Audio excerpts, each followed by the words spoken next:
Chapter 6. Jessica and Mary were sitting in Jessica's room, examining the stack of recipes to be typed. "Do you think you can handle this?" Jessica asked anxiously. "It's a lot of work," Mary admitted. Some of the celebrities had sent in 3 or 4 recipes. And then there were recipes that the girls found in places like the local newspaper and fan magazines. "Did you see this recipe for tuna delight?" said Jessica. "Totally disgusting. I think we should just leave it out. It doesn't do anything for Cold Derek's reputation." "It sounds like something he got from his grandmother," Mary giggled. "I mean, can you picture Cold Derek eating a tuna casserole made with mushroom soup and processed cheese?" Jessica rolled over onto her back and clenched her stomach. "Yuck," she said. Jessica heard the front door slam. "Hello? Anyone home?" called Mrs. Wakefield. Jessica looked at Mary.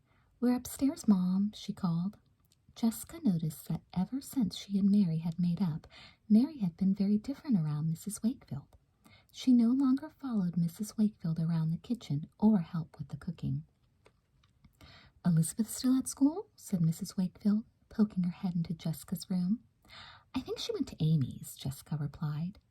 "Did you see the final ditto master of the paper?" asked Mrs. Wakefield. "Elizabeth said she left it on the kitchen table for us to look at. She did a great job." "So that's what's in that yellow envelope," Jessica said. "Come on, Mary, let's go check it out." The 2 girls raced downstairs. "You want anything to drink first?" Jessica asked. "What have you got?" said Mary. She and Jessica started to dig through the shelves. "Stephen must have finished off the soda," Jessica grumbled. "Ugh, what a pig." She stuck her hand into the back. Grape juice," she said. "Want some?" "Sure," said Mary. Jessica poured 2 glasses and then handed the yellow envelope to Mary. The girls walked back upstairs and cleared some more space on Jessica's floor. Jessica eagerly opened the envelope. "Look," she pointed. "Here's the story about Gretchen Tyler." "What does it say?" said Mary. "Listen to this headline," Jessica said. "Fashion consultant addresses enthusiastic audience." She quickly skimmed through the article. "Does it mention her outfit?" said Mary, crowding close. Jessica hopped up. "Did you believe that outfit?" she said. She grabbed one of Elizabeth's beige sandals to use as a microphone and began dancing around the room and singing the new Diana Diamond hit single. "You're my one, you're my only." Mary shrieked with laughter. "More, more," she shouted. In a burst of inspiration, Jessica slid onto her knees, just as she'd seen Diana do in the video. "Watch out for the grape juice," Mary gasped. It was too late. The nearly full glasses tumbled across the newspaper master. "Quick, paper towels!" shouted Jessica. She rushed into the kitchen and returned a moment later with a roll. The 2 girls frantically tried to mop up the mess. "Everything's smearing," said Mary. "It's impossible to read." She and Jessica continued to blot furiously. "Is it any better now?" said Jessica. The 2 girls peered at the soggy ditto master. "Almost the whole article about Gretchen has been ruined, not to mention your floor," said Mary. Jessica couldn't believe it. "We have to do something," she said. "Elizabeth's going to kill us." Mary took a deep breath. "Maybe we should just tell her and get it over with," she said. Jessica remembered the mix-up she'd almost caused in the last edition. "Impossible," she said. She held up the paper. "Maybe we can fix it instead." "But we don't know what she wrote," Mary said. Jessica looked down at the paper. "The only story that's been ruined is the one about Gretchen," she said. "We'll just fill in the missing paragraphs and then you can retype it on the extra ditto masters we have for the cookbook." Mary looked doubtful. "We were there, weren't we?" said Jessica. "Don't worry, no one's going to notice a few paragraphs." Jessica set to work. The first part of the article was still readable. "I'm not sure I like this headline," Jessica frowned. "Don't you think it would sound better this way? Fabulous Gretchen Tyler speaks to the unicorns?" "I don't know, Jessica," said Mary. "If Elizabeth had wanted it that way, she would have written it like that." Jessica picked up a piece of paper. "But my way sounds much better," she said. She wrote down the headline the way she wanted it and then scanned the first 2 paragraphs. "This first part looks fine," she said. Jessica strained her eyes. "But the next part is gone. Something about what she was wearing." She looked at Mary and smiled. How's this?" she said. "Gretchen was wearing these incredible-looking spandex tights with layers and layers of day-glow socks." Layers and layers, said Mary. Jessica ignored Mary's comment. How do you spell incredible? She asked. Incrediddable, said Mary. The next few sentences were a breeze. Jessica couldn't believe how easy it was to write. After she finished the article, Mary retyped the page. It looks like we're still about one paragraph short, Mary said. Jessica glanced at the pile of recipes. Here, she said, let's include Parker Smith's recipe for sweet and sour barbecued ribs. Mary fit the recipe onto the bottom of the page. I hope Elizabeth likes this, she sighed. It looks great, said Jessica. I can't believe how well it turned out. Even though Jessica had made more changes than she'd planned, she knew Elizabeth would forgive her once she saw what a great job she'd done. No one could even tell that Gretchen's article had been rewritten, and including the recipe was a stroke of genius. Jessica put the newspaper back into the yellow envelope. I'm going to put this on the kitchen table, she told Mary. You can get started on the recipes if you want. When Jessica got back, Mary had disappeared. Mary, where are you? Jessica called. Mary poked her head out of Mrs. Wakefield's room. I was just talking to your mother about the cookbook, she said. Jessica's stomach tightened. Maybe Mary wasn't over her mother after all. We still have a lot of work to do, Jessica said stiffly. We haven't even begun typing the recipes. I know, said Mary. Gotta go, Mrs. Wakefield, she said. Mary quietly returned to Jessica's room. For a moment, there was an uncomfortable silence. Mary handed the recipes to Jessica. Why don't you read them to me and I'll type, she said. Okay, Jessica replied. Let's start with Jeremy Frank's lemon lime pie. Before long, both girls were absorbed in the project, and Jessica had forgotten about her doubts, at least for the moment. Later that evening, Jessica was on her way to Elizabeth's room to return her shoes when she overheard her parents talking. I had a call from Nancy Altman today, said Mr. Wakefield. Jessica stopped walking and strained her ears. It seems that she and Tom are interested in adopting Mary, he said. She wanted to know more about the legal procedure. Really, Ned? Said Mrs. Wakefield. That's wonderful. Mary's such a nice girl. Jessica tried to get closer, but the voices faded out. No matter, thought Jessica. The news about Mary was perfect. If Mary had a mother of her very own, she'd leave Jessica's mother alone. What could be better? Jessica hurried off to tell Elizabeth. Elizabeth sat hunched at her desk, trying to solve a difficult math problem. She'd spent so much extra time on the paper recently that she'd fallen behind in her classes.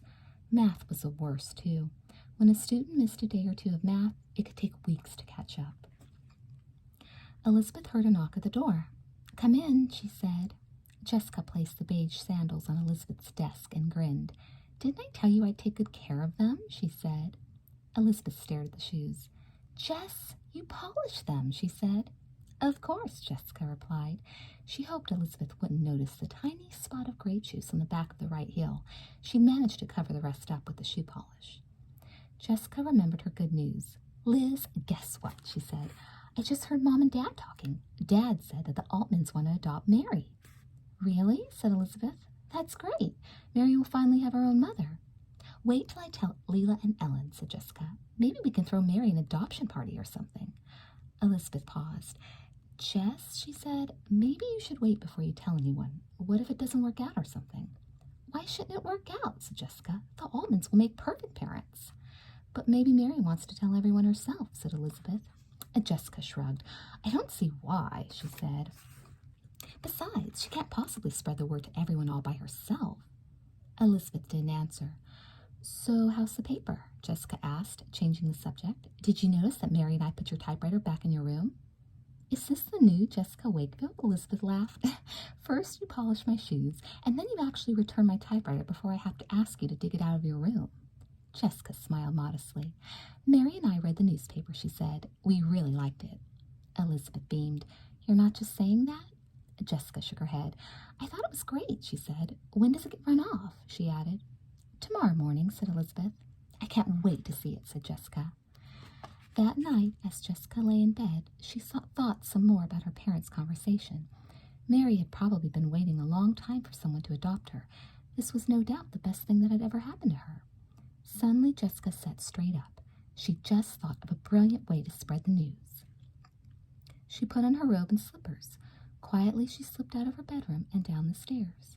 Sitting on the kitchen table was Elizabeth's yellow envelope. Jessica carefully removed the masters and spread them out. Using her neatest handwriting, at the very bottom of Caroline Pierce's gossip column, Jessica added this sentence. This just in. Mary Giacchio, Sweet Valley's most popular foster girl, is about to be adopted. With a satisfied smile, Jessica put the ditto master back in the envelope and left it on the kitchen table. Having the newspaper there had turned out to be a stroke of luck. Jessica couldn't wait to see Mary's face when she read the good news. Chapter 7. Elizabeth combed her hair back and fastened it with a pretty green barrette that accented her turquoise eyes. From a bureau drawer, she carefully took out the gold locket and clasped it around her neck. Today was the day the newspaper came out, and Elizabeth wanted to look her prettiest. After she slipped on her favorite skirt and sweater and applied a tiny bit of clear lip gloss to her mouth, she walked confidently down to the kitchen. "Don't you look pretty today?" exclaimed Mrs. Wakefield. Elizabeth slid into her chair and took a sip of orange juice. "Thank you," she replied. Stephen looked up from his bowl of cereal. "What's the occasion?" he asked. "I just felt like getting dressed up for a change," Elizabeth said. Jessica burst into the kitchen. "Ta-da!" she said. She spun around in a graceful pirouette to show off her 4 pairs of socks, layered one on top of the other, just as Gretchen Tyler's had been. "Another beauty queen," Stephen muttered. "What's for breakfast, Mom?" said Jessica. "I'm starved." Mrs. Wakefield handed Jessica a box of cereal. "Self-service," she said. She glanced at her watch. "Gotta go, kids. I've got an early appointment and I'm already late. Last one out, lock up." She hurried out the door. "So much for scrambled eggs," Jessica grumbled. Elizabeth took her cereal bowl to the sink and picked up the yellow envelope. "You leaving?" said Jessica. "Wait up." She gulped down a few spoonfuls of cereal and tossed the rest into the garbage. "We haven't walked to school together in ages," she grinned. The twins looked at Stephen, who was pouring another bowl of cereal. "Last one out, lock up," they chorused. All the way to school, Jessica and Elizabeth joked and laughed about everything they could think of. Elizabeth couldn't remember the last time she'd had so much fun with her twin. When the girls got to school, Elizabeth headed for Mr. Bowman's room. "Would you like me to take that?" Jessica offered. "It's on my way." Elizabeth handed the envelope to Jessica. "Thanks, Jess," she said. "You've been awfully nice recently." Jessica merely smiled. She couldn't wait until the Sweet Valley Sixers came out later that afternoon. After Jessica turned in the newspaper, she rushed off to show Janet the typed-up cookbook recipes before the bell rang. As Janet flipped through the pages, Jessica could tell she was impressed. "I love how you arranged these," said Janet. "It almost looks professional." "I had a little help from Mary," Jessica said. She noticed that Janet was also wearing several layers of socks. Janet pointed to Jessica's wrist. "That bracelet looks familiar. Doesn't Mary have one just like it?" she asked. "It was a gift from Mary," Jessica replied. "It's a token of our friendship." Jessica couldn't contain her secret any longer. "Janet, there will be a special announcement about Mary in Caroline's gossip column today," she said. Janet looked skeptical. "Are you sure?" she said. "Caroline never gets anything right." "But I wrote this," Jessica said. Janet leaned forward. "What is it?" she said. "Tell me." Jessica shook her head. "You'll find out soon enough," she teased. She grabbed her books and stood up. "All I can say for now is that it's very, very good news." After lunch, Amy, Julie, and Caroline met in Mr. Bowman's room to staple newspapers. "Check this out," said Caroline. She pointed to her gossip column. "Mary Giacchio is getting adopted. Elizabeth must have added this at the last minute." "That's great," said Amy. "The Altmans are really nice." Julie scanned the first page. "Elizabeth must have put in this recipe for barbecued ribs, too," she said. Amy frowned. "What do barbecued ribs have to do with career day?" she said. Julie shrugged. "I don't know," she said. "Maybe something to do with a career as a cook?" "Hi, Mr. Bowman," said Caroline. "Did you hear Mary Giacchio is going to be adopted?" "Is this a confirmed rumor, Caroline?" He grinned. "According to Elizabeth, it is," Caroline said. "In that case, I'll believe it," said Mr. Bowman. "How are those newspapers coming?" Amy handed Mr. Bowman a copy. "Hot off the press," she announced. Mr. Bowman opened the paper to page 2 and quickly looked it over. "Who covered Gretchen Tyler?" he asked. "I think Elizabeth did," said Julie. "Why?" "I see some spelling errors," he said. He skimmed the story. "Not a bad article, though." He smiled. "A little livelier than usual. I'm not quite sure I understand the recipe." "Neither does anyone else," said Amy. She picked up a stack of newspapers. "I'll drop these off on my way to math," she said. Amy spotted Elizabeth 40 minutes later as she walked out of Mrs. Weiler's room. "How did everything go?" asked Elizabeth. "Great," said Amy. "The paper looks really good. That's nice news about Mary, too. Everyone is glad to hear it." "What news?" said Elizabeth. "The news you wrote at the bottom of Caroline's column," said Amy. Elizabeth looked confused. "About Mary being adopted," Amy explained. Elizabeth gasped. "But I wasn't too sure about the recipe for sweet and sour barbecued ribs, though," Amy continued. "What does that have to do with Career Day?" Elizabeth was horrified. Obviously, someone had been tampering with the paper, and Elizabeth had a very strong suspicion of who it was. "Amy, may I please see a copy of the paper?" she said, trying to stay calm. "Is something the matter?" asked Amy. When Elizabeth spotted her sister's handwriting, her suspicions were confirmed. Then she noticed the article about Gretchen Tyler. "Have all the newspapers been distributed?" she asked. Amy nodded. "What's going on?" she asked. "Excuse me," Elizabeth replied grimly. "I have to go wring someone's neck." At the other end of school, Mary was leaving study hall when she was approached by Leela, Janet, and Tamara. "Congratulations, Mary," they all said. "What for?" Mary replied. Janet smiled. "Mrs. Altman will make a wonderful mother," she said. "We're all very excited for you." Mary turned pale. "Nancy isn't my mother," she said. "Not yet she isn't," said Janet, "but according to this, she will be soon." Janet waved the paper in Mary's face and pointed to Caroline's column. Mary stared at the paper. "It's true, isn't it?" said Tamara. "You are going to get the Altmans to adopt you?" I don't know what you're talking about," Mary stammered. "My mother is—" Her eyes filled with tears. "Excuse me," she said. She rushed away before she finished her sentence. "That's weird," said Janet. "You think she'd be grateful somebody wanted her." "You never know about Mary," Leela said. The girls shook their heads sadly. Elizabeth walked through the halls with a determined step. Where had Jessica disappeared to? She spotted Leela, Janet, and Tamara on their way out of the building. "Have you seen Jessica?" she asked them. Leela shook her head. "Not since this morning," she replied. Elizabeth scanned the hall. "Mary might know where she is," Leela added. "I wouldn't bother her right now, though." "Why?" said Elizabeth. "Is she upset?" Leela shrugged. "I guess so," she said. "I don't know why, though. All we did was congratulate her." "Which way did she go?" said Elizabeth. Janet pointed to the door. Elizabeth hurried off. Poor Mary. Jessica had no right to print such personal information without first asking her friend. She spotted Mary on the other side of the parking lot. "Mary, wait," called Elizabeth. Mary quickened her step. Elizabeth ran to catch up. "Mary, please wait," she said. "I want to talk to you." Mary spun around angrily. "What is it?" she said. "Do you want to congratulate me too?" "Mary, I'm sorry," Elizabeth said. "I told Jessica she should wait before she told everyone your news." Mary stopped. "Jessica wrote that?" she said. Elizabeth slowly nodded. Mary's eyes filled with tears again. "But I thought Jessica was my friend," she said. "She is," Elizabeth replied. "She just wanted to be the first one to tell everyone your good news. She didn't mean anything bad." "Good news?" said Mary sadly. She began to cry softly. "What's so good about it?" "But don't you want the Altmans to adopt you?" said Elizabeth. "Don't you want a mother of your very own?" "I have a mother of my very own," Mary replied fiercely. Elizabeth was shocked. She had always assumed that Mary had no parents.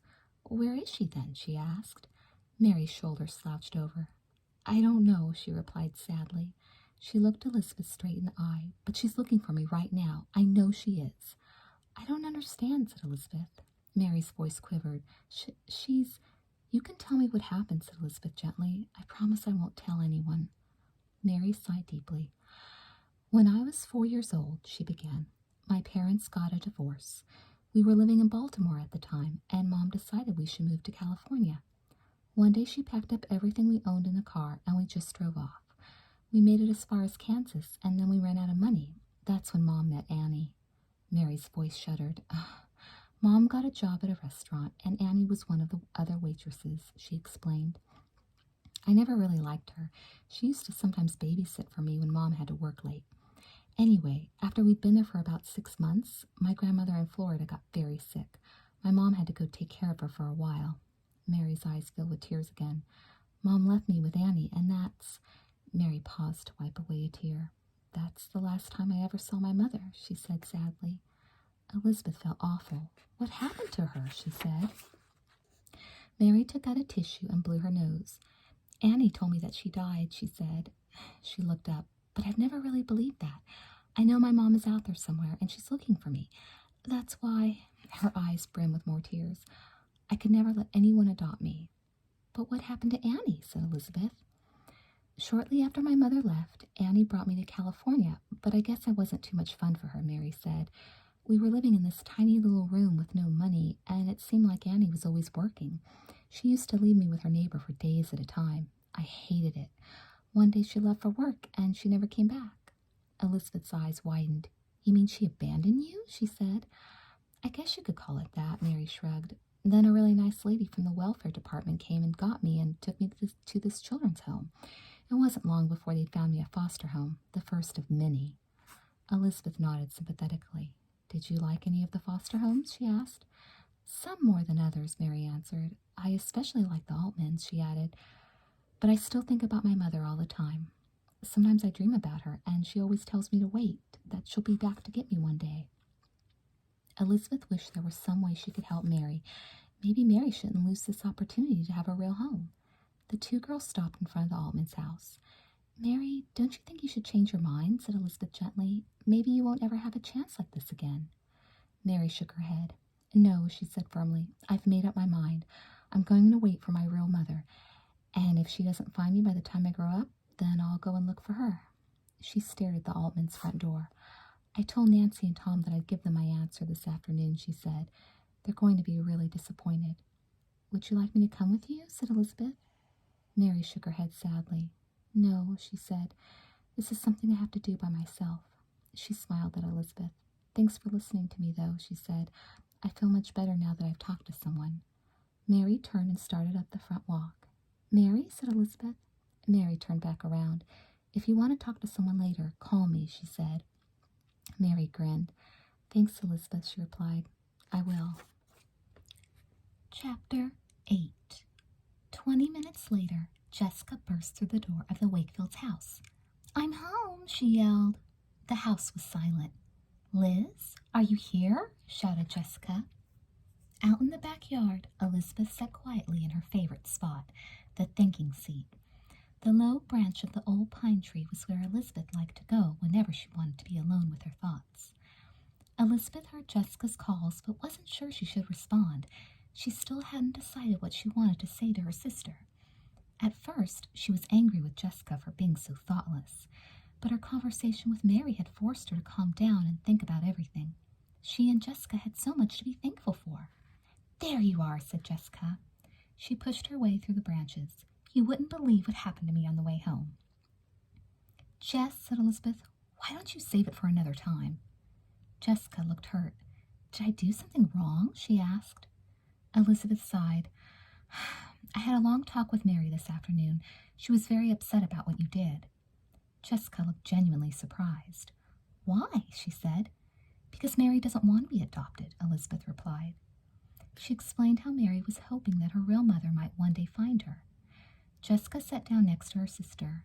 Poor Mary, she said. I didn't mean anything bad. I know you didn't, Elizabeth said. You just didn't think. The two girls sat quietly for a few minutes. Jess, said Elizabeth, there's something else we need to talk about. Why did you rewrite my story about Gretchen Tyler and add a recipe at the bottom? Did you like it? Said Jessica brightly. When Mary and I were working on the cookbooks, I accidentally spilled a little grape juice on your original, so I had to fix it. But this is the issue I'm submitting to the newspaper competition, Elizabeth said. I can't turn it in like this. The whole thing will have to be redone. It's full of spelling errors, and it has this ridiculous recipe. That happens to be Parker Smith's personal barbecue recipe, Jessica replied in a huffy voice. I thought it was a good idea. It wasn't, Elizabeth said. She could feel herself getting angry again. What gives you the right to change someone's work anyway, she said. Did you ever stop to think that maybe I might not like what you did, or that I might look like a fool in front of my friends or Mr. Bowman? Did you even ask me if you could do that? Jessica's eyes narrowed. I wouldn't be so critical if I were you, she said. You should be happy I tried to fix your story. It sounds much better now. I never wanted it fixed in the first place, said Elizabeth. She stood up angrily. Next time you decide to do someone a favor, Jess, she said, make sure it's not me. She ran inside and slammed the door. Jessica sat back down with a thud. Her sister had some nerve. How was that for gratitude? She kicked the tree trunk and frowned. Several doors away, Mary sat nervously in the Altmans' living room. Next to her on the couch were Tom and Nancy Altman. Mary cleared her throat.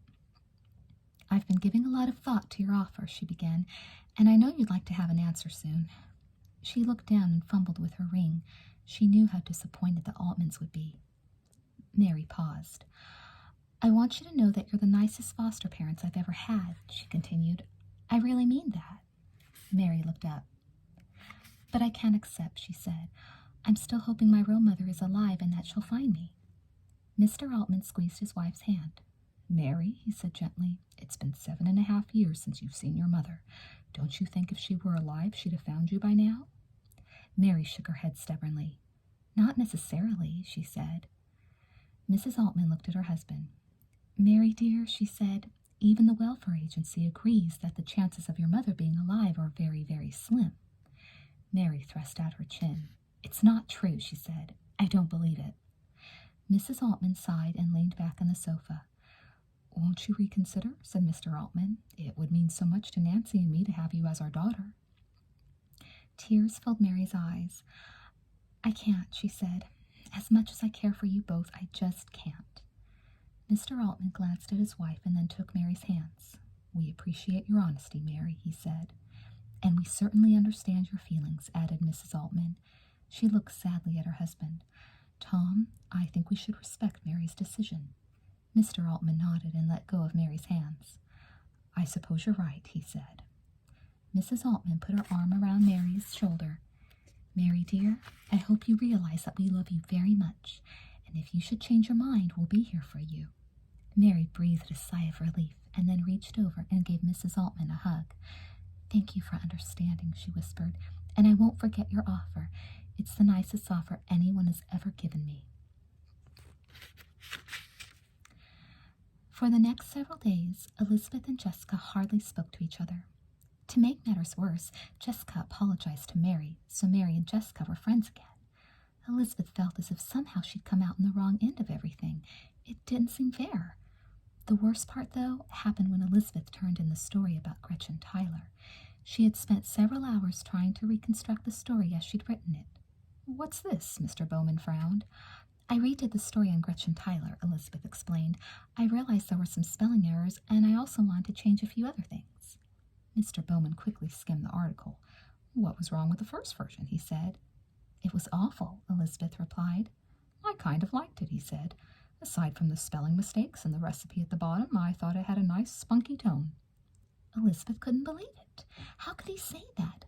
Jessica didn't know the first thing about writing. "Do you think you could put some of those sentences back in?" Mr. Bowman added. "You really like the first version better?" Elizabeth said incredulously. "Not better," said Mr. Bowman. "I just thought it had a more fun point of view." Elizabeth took the paper out of Mr. Bowman's hand. She turned and quickly left the room. On the way out of the building, Elizabeth ran into Mary. "Hi, Elizabeth," Mary said. Elizabeth hardly looked up. "Hi," she said. She was in no mood to see Mary right now. "Thanks for taking the time to listen to me the other day," Mary said. "It meant a lot to me." Elizabeth nodded. "Don't mention it." "I haven't seen you much the last few days," Mary said. "I've been busy with the paper," Elizabeth replied dryly. There was an uncomfortable silence. "I'm sorry you and Jessica aren't speaking," Mary said finally. "Jessica felt really bad when she spilled that grape juice on your paper. She was only trying to help." "But that was my story," Elizabeth said angrily. "She had no right to change it." "Jessica didn't mean anything," said Mary. "She was just being Jessica." She looked at Elizabeth and grinned. "After you and I talked, I was willing to forgive her," she said. Elizabeth nodded. "That's a good point," she said. She sighed loudly. "Sometimes I really want to strangle Jessica. All she ever thinks about is herself." "That's true," replied Mary. "But think how much fun she is. Don't you think it's great that she can be that way?" Elizabeth thought about all the predicaments her sister had gotten her into. "I guess so," she said and laughed. "Jessica can be a lot of fun to be around. You never know what to expect." Mary got serious.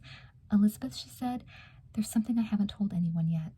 The welfare agency has told me that since I've chosen not to be adopted, maybe it's better that I move on. I'll be going to another foster home in Northern California at the end of the term." You're kidding, said Elizabeth. What did the Almonds say when you told them?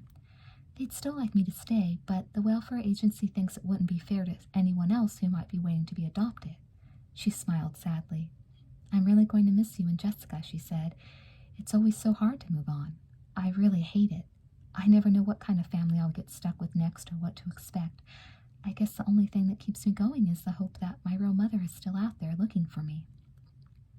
Elizabeth squeezed her friend's hand.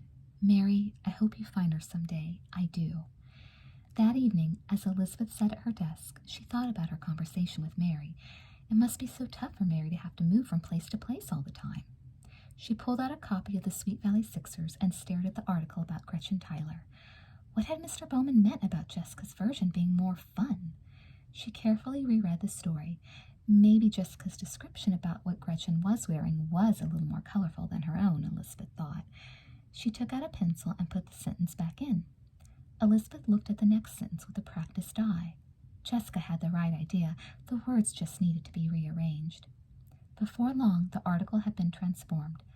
As Elizabeth read the story one last time, she realized that she was no longer angry with Jessica.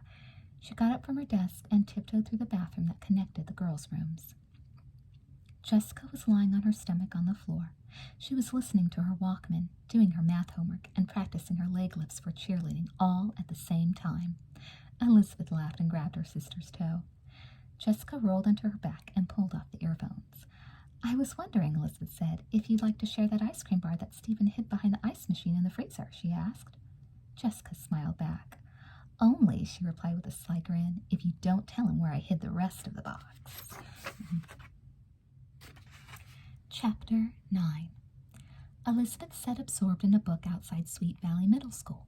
She was vaguely aware of the fact that someone was calling her name. Elizabeth, said Jessica. Earth to Elizabeth. Elizabeth looked up with a dreamy expression on her face. Yes, Jessica, she said. I've been calling you for 5 minutes, said Jessica. Didn't you hear me? What's up? Asked Elizabeth. She marked her place with a bookmark. I wanted to show you how our cookbooks came out, said Jessica. She proudly pulled a copy out of her book bag. On the cover was a unicorn surrounded by some photos of the celebrities. Doesn't it look fabulous? She said. Kimberly Haver designed it. It's terrific, Elizabeth said. When do they go on sale? Tomorrow, Jessica replied. Elizabeth looked across the parking lot. Have you seen Amy? She asked. I invited her over for the afternoon. Really? Said Jessica. Mary's coming over too. Let's all walk home together. She sat down next to her sister on the curb. Several minutes later, Mary came out of the building.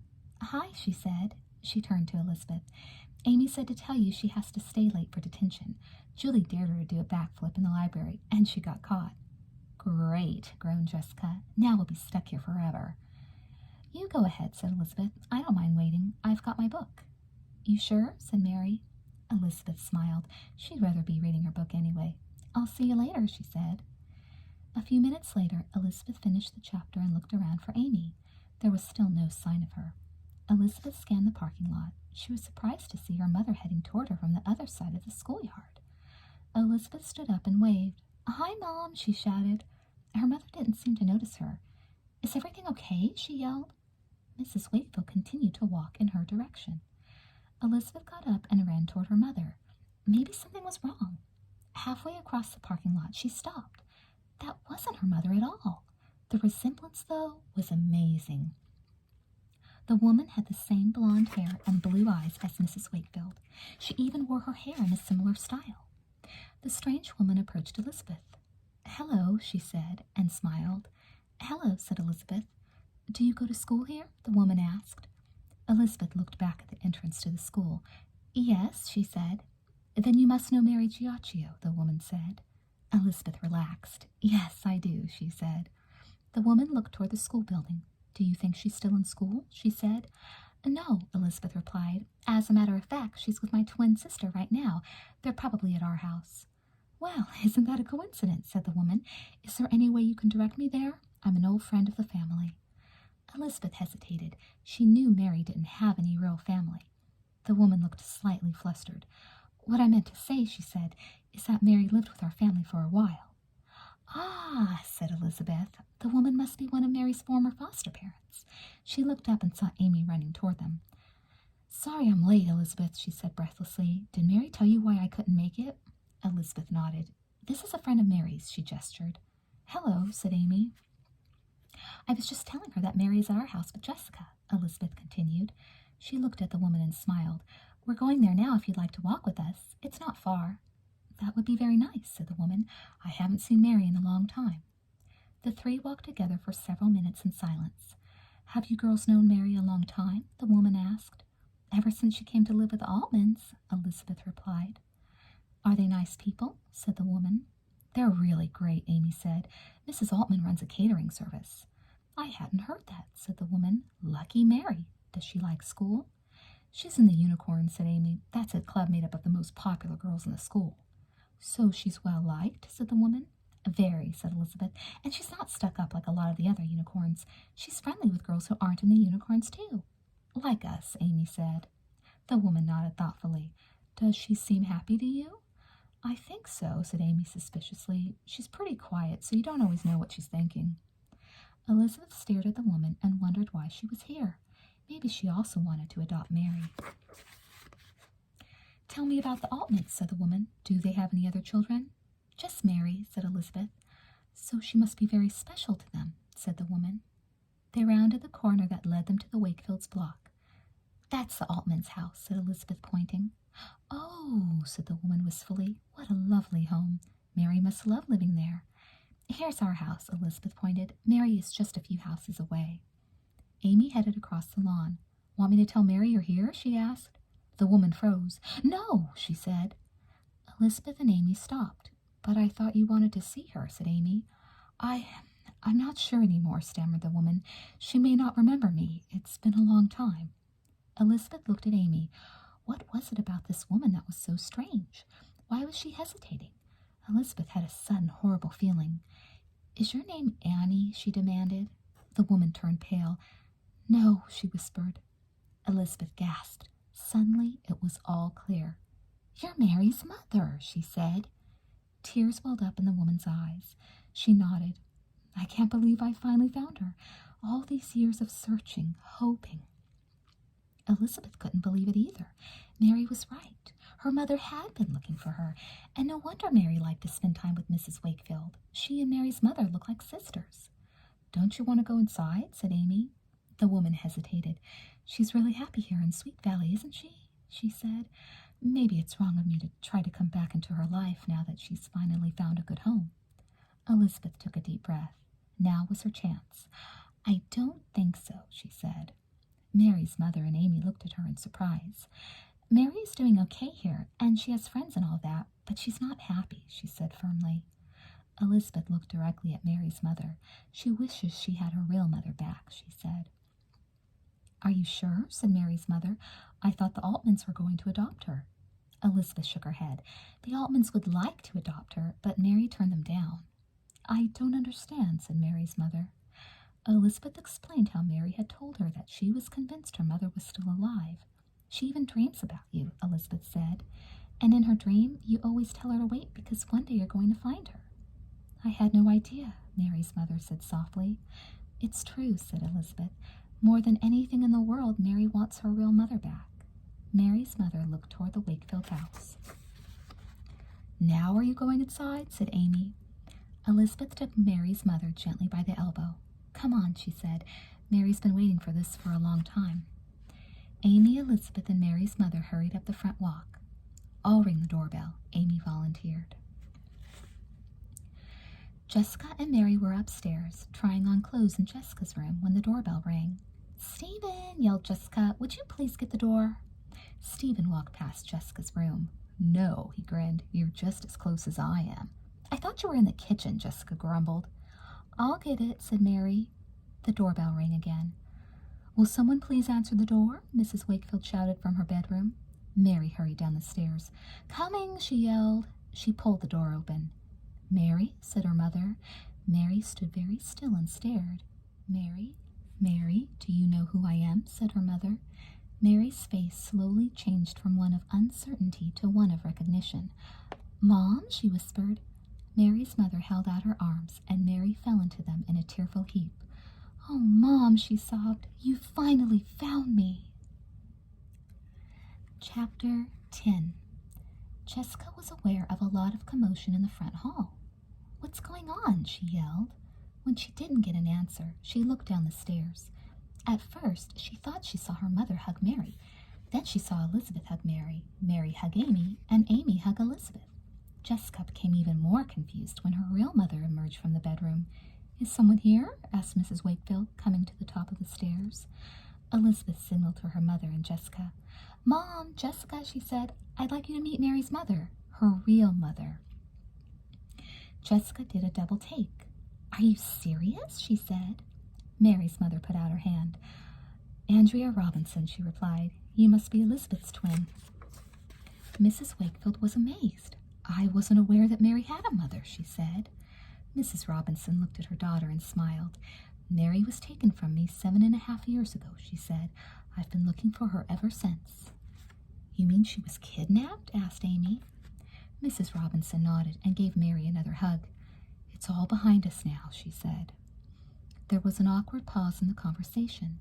Mrs. Robinson and Mary looked as though they were going to start crying again. "Why don't we all go inside?" said Mrs. Wakefield. "It sounds as if Mary and her mother have quite a lot of talking to do." Mary stuck close to her mother as Mrs. Wakefield led the group into the living room. "I can't believe how much you've grown," her mother told her. "You've turned into such a beautiful young woman." Mrs. Robinson's eyes misted over with tears again as she looked around the room. "You don't know how much it means to me to finally find my daughter," she said. "All those years of searching and never knowing if I'd ever succeed." She reached over and squeezed Mary's hand. "Can I get you anything?" asked Mrs. Wakefield. "Not right now," said Mrs. Robinson. She leaned back on the couch. "Mrs. Robinson, how did you ever manage to find Mary?" said Elizabeth. Mary's mother took a deep breath. "It wasn't easy," she said. She began by telling everyone the part that Elizabeth already knew, how she decided to take Mary to California after her divorce, and how she ran out of money in Kansas. When she got to the part about leaving Mary with Annie, Mary sat up stiffly. "My mother had been ill for a long time," said Mrs. Robinson. "When I got a call that she was in the hospital, I felt it was important for me to be there. Annie had watched Mary before, and so I didn't think she'd mind helping me out in an emergency like this. In fact, Annie was always talking about how she wanted a little girl of her very own. Had I known what she had in mind, I never would have trusted Mary with her. About a week after I left, my mother died. It took me another week to get her affairs in order. All the time, though, I was in regular touch with Annie and Mary." She looked at her daughter. "Do you remember your favorite doll?" she asked. "You called her Huggums." Mary nodded. "I think so," she said. "The last time I called, you told me on the phone that Huggums had broken her arm and that I'd better hurry home." She looked at her daughter sadly. "That was the last time we ever spoke. When I returned several days later, you and Annie were gone." The room was quiet. "What did you do?" asked Amy. "Did you call the police?" "Of course," said Mrs. Robinson, "but by then several days had gone by. The police put out all sorts of bulletins, but they weren't very encouraging. This is a big country, and Annie could have gone anywhere." I was frantic. I kept thinking how frightened Mary must be. What did Annie tell her had happened to her mommy? Was she being properly cared for and loved? My heart ached for her. "What happened next?" said Elizabeth. "I talked to everyone who had ever known Annie, friends, neighbors, to try and get any clues as to where she might have gone. Since we both talked about moving to California, I had a pretty good suspicion that that was where she might have headed." Mrs. Robinson paused to smile at her daughter. "I called everyone I could think of in California, the Missing Persons Bureau, the police, the child welfare agencies, but no one had a Mary Robinson or Annie DeSalvo listed in their records." "But my name is Mary Giacchio," said Mary. "That's why I had so much trouble finding you," said her mother. "Annie changed her name to her mother's maiden name when she disappeared.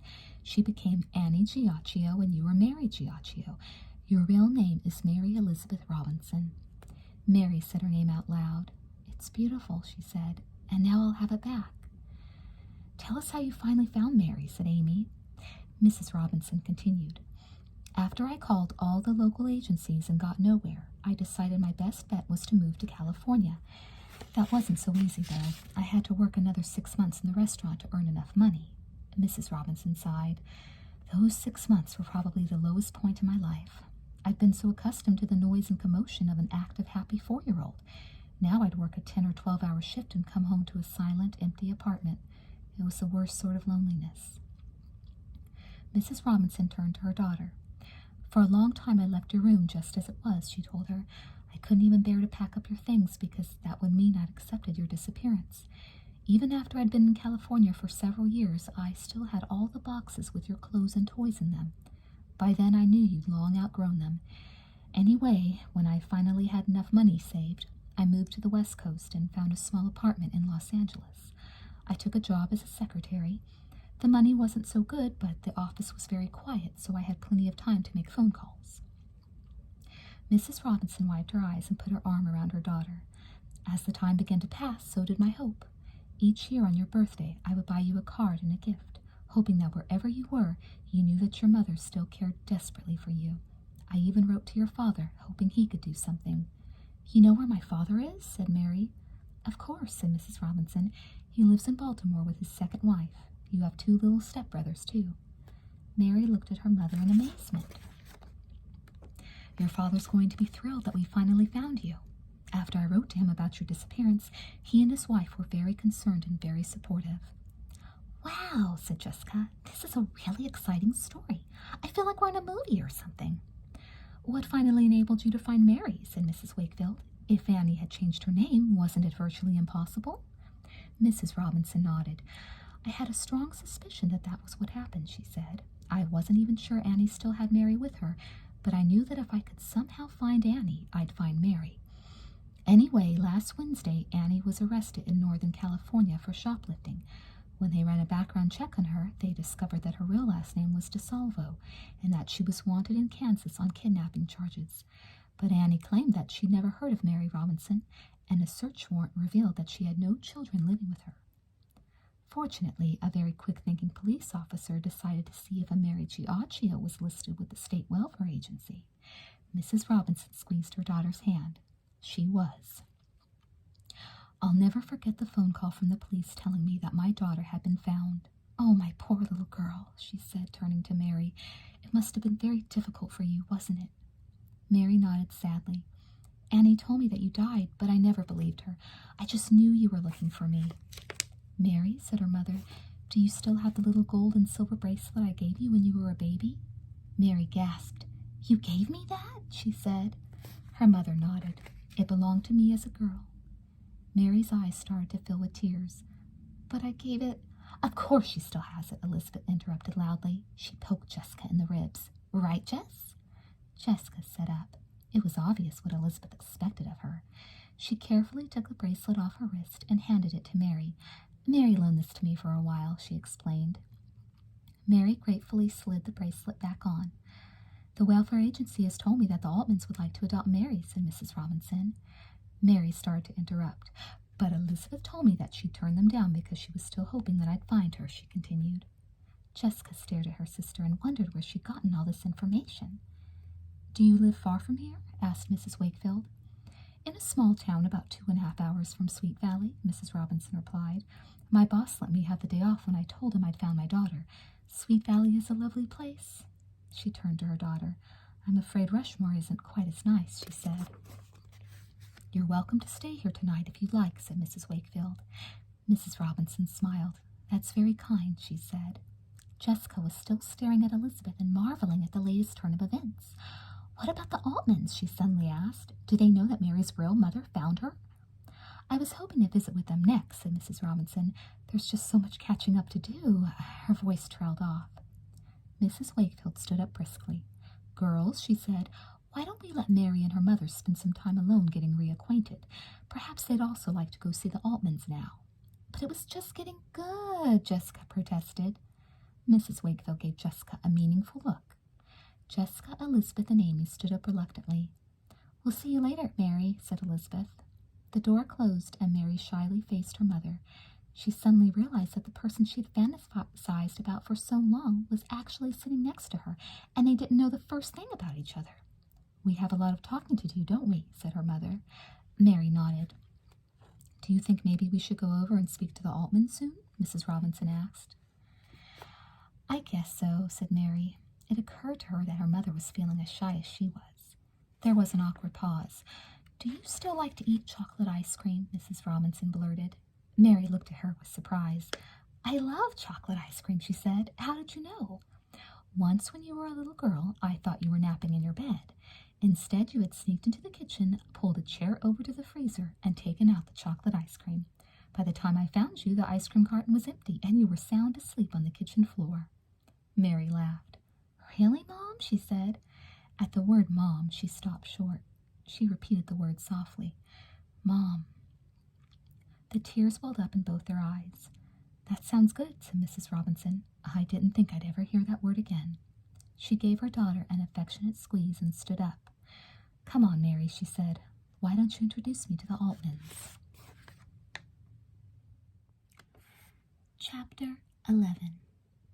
Elizabeth, Amy, and Julie hung over Mr. Bowman's desk, studying the grade book he'd accidentally left open. Amy pointed to the middle of the page. Bruce Patman's failed every test this marking period, she said. Too bad they don't give grades for good looks, Julie observed. Elizabeth saw a tall shadow move across the room. Amy, Julie, she hissed. The girls quickly stood up. They were relieved to see it was Mary. Phew, Elizabeth told her. We thought you were Mr. Bowman. Amy and Julie bent over the grade book again. It had been several days since Mary's mother had found her, and the excitement was finally starting to die down. There had been so much commotion at first. Everyone, including the Altmans, was thrilled and amazed. The local newspaper even did a story. Both Jessica and Elizabeth had been interviewed. What's up, Mary? Elizabeth grinned. I was wondering if you were going home soon, Mary said. I cleaned out my locker today, and I have about 80 pounds of stuff to carry to the Altmans. When's your last day? Asked Amy. Friday, said Mary. She looked down at the floor. Have you seen your new school yet? Amy asked. Mary shook her head. No, she said. Julie looked up from the grade book. I don't believe this, she said. Remember when Leela Fowler was bragging about how she'd gotten A's on her last 3 tests? She pointed an accusing finger at the grade book. She lied. She got 2 B's and a C+. Leela's father told her he'd buy her a horse if she did well. I wonder if he knows the truth, Mary said. He promised her a horse? Asked Elizabeth, not believing what she had just heard. She's going at the end of the week to pick one out, Mary added. You think she'll let other people ride it? Elizabeth asked. She couldn't imagine spending time with Leela. Still, if it meant a chance to ride her horse... Leela does what she wants, Julie sniffed. She doesn't think about anyone else. Elizabeth didn't say anything. Are you leaving soon? Mary interrupted. She suddenly seemed to be in a hurry. Elizabeth picked up her books. Right now, she said distractedly. Okay, let's go. As the girls headed across the parking lot, Elizabeth thought about what Mary had just told her. Leela was getting a horse. She wondered what it was going to look like and wished she could go with Leela when she picked it out. Besides, she knew so much about horses. Maybe Leela would appreciate her expert opinion. Elizabeth, Mary said, remember when I first told you the story about my mother? Elizabeth noticed for the first time that Mary seemed upset about something. You said that if I wanted to talk to someone to give you a call, Mary continued. What is it? Said Elizabeth. Is something the matter? Mary slowed down. It's just that... Her eyes filled with tears. She began again. I don't want to sound like I'm complaining or anything, she started to say. Mary, said Elizabeth firmly, if something is bothering you, get it out. It doesn't do any good to hold it in. It's just that I'm going to miss Sweet Valley so much, she blurted. Even though I'm happy to be with my mother, I feel like Sweet Valley is my home. All my friends are here. Have you told your mother this? Asked Elizabeth. I don't want her to think I'm ungrateful, Mary said. After all the sacrifices she's made to find me. She paused. It's just that I've been shoveled around ever since I can remember, and Sweet Valley is the nicest place I've ever lived. Maybe your mother would be willing to move to Sweet Valley, Elizabeth suggested. I don't want to bother her about it, Mary said. But she told us all she liked it here, remember? Said Elizabeth. Mary slowly nodded. It can't hurt to ask her, Elizabeth added. Mary still looked as if she needed to be convinced. I feel funny asking her, she said. Elizabeth suddenly had a good idea. Do you want me to talk to my mom about it? She said. Mary seemed relieved. Would you? She said. I'll ask my mother to call your mother tonight and see how she'd feel about moving to Sweet Valley, Elizabeth said. She doesn't even have to mention that it was your idea. Elizabeth, thank you so much, Mary said gratefully. Elizabeth smiled modestly. I hope everything works out, she said. I don't want you to leave either. That evening, after dinner, Elizabeth approached her mother and mentioned her conversation with Mary. Mrs. Wakefield was very understanding. I'd be happy to call Mary's mother, she said. We'd all love it if they decided to stay in Sweet Valley. She went into the bedroom and closed the door. Mrs. Wakefield was on the phone for a long time. Elizabeth tried to listen through the door, but she could only hear snatches of the conversation. Finally, Mrs. Wakefield opened the bedroom door. Elizabeth, who had been sitting in the hall the whole time, hopped up. Well, she said. Mrs. Wakefield smiled. She's going to speak to Mary about it, she said. She had no idea how she felt. Elizabeth gave her mother a hug. Thanks, Mom, she said. You're really the best. I try, said her mother cheerfully. She looked at her daughter and grinned. Have you heard anything from the newspaper competition? She asked. Nothing, said Elizabeth. You will, said Mrs. Wakefield. I think you've got a winner there. It was a crisp, sunny day 1 week later. The unicorns, all clad in purple, were standing in the school cafeteria behind a card table piled high with cookbooks. On the other side of the table was a long line stretching out into the hall past the girls' bathroom. Do you believe this? Jessica shouted above the noise. I hope we have enough cookbooks. She handed $1 in change to an 8th grade girl. Janet went to run off more, Ellen shouted back. If this keeps up, we'll be able to rent Dodger Stadium. Maybe we can use the money to hire a famous band, said Tamara. I can see it now. The unicorns present Diana Diamond. The pile of cookbooks on the table continued to dwindle. Has anyone seen Mary? Asked Leela. She's supposed to be here. She's out apartment hunting with her mom, said Jessica. They decided to stay in Sweet Valley? Said Ellen. Jessica nodded. After my mom talked to Mary's mother, Mrs. Robinson called Mr. Altman. He offered to help Mrs. Robinson find a job and said she and Mary could stay with them until they were set up. The Altmans have been so sweet to Mary and her mother, said Tamara. Jessica handed out the last cookbook. 1 minute, please, she told the crowd. We'll have more soon. Janet came bustling through the cafeteria door. Out of the way, everyone, she said. Out of the way. She threw the stack of cookbooks onto the table. Jessica looked up and saw Elizabeth walking toward the table. Hi, Liz, she called. Have you come to buy a cookbook? 2, her sister grinned. 1 for Mom and 1 for Mr. Bowman. Mr. Bowman? Said Jessica. I owe him a thank you, Elizabeth said. She showed Jessica an official-looking letter. Elizabeth, the Sweet Valley Sixers won the contest, Jessica exclaimed. That's wonderful. There's someone else I want to thank, too, Elizabeth said. She gave her sister a copy of the winning edition. Do you notice anything new? She asked. Jessica slowly skimmed the paper. Glamorous Gretchen Tyler Speaks to Students, she read, by Jessica and Elizabeth Wakefield? Read on, said Elizabeth. Jessica examined the article. I wrote this line about what she was wearing, she pointed, and this next one, too. I got to thinking about what you said, Elizabeth told her. You had a lot of good ideas. Jessica couldn't have been more pleased. Look, everyone, she said, waving the paper. I'm a writer. Mary ran up to the table. Guess what, you all? We found an apartment, she shouted. I even have my own room, and it's close enough to walk to school. That's great, Mary, said Elizabeth. Hey, how about some help back here, called Janet. We're being mobbed. Mary and Jessica ducked behind the table. How many cookbooks did you want again? Jessica asked her sister. 2, Elizabeth repeated. 1 for Mom and 1 for Mr. Bowman. Mary reached for her purse. Make that 1, she said. I'd like to buy the cookbook for your mom. May I? The twins looked at each other. Sure, why not? They chorused. Their mother would like that. Just as the unicorns had hoped, the cookbook sale was a huge success. Janet Howell was ecstatic. I can't believe what a wonderful idea this was, she squealed. We're going to have such a fabulous dance. Several of the unicorns squealed back at her. Jessica felt Leela tug on her sleeve. Let's get out of here, she whispered. Janet's about to make me gag. The 2 girls slipped quietly out the cafeteria door. You, said Leela, leaning against the hall wall. Sometimes Janet is too much. I mean, I love being a unicorn and all that, but the unicorns isn't my whole life. Besides, Dad promised he'd take me out later this afternoon to look at some more horses. Jessica's eyes opened wide.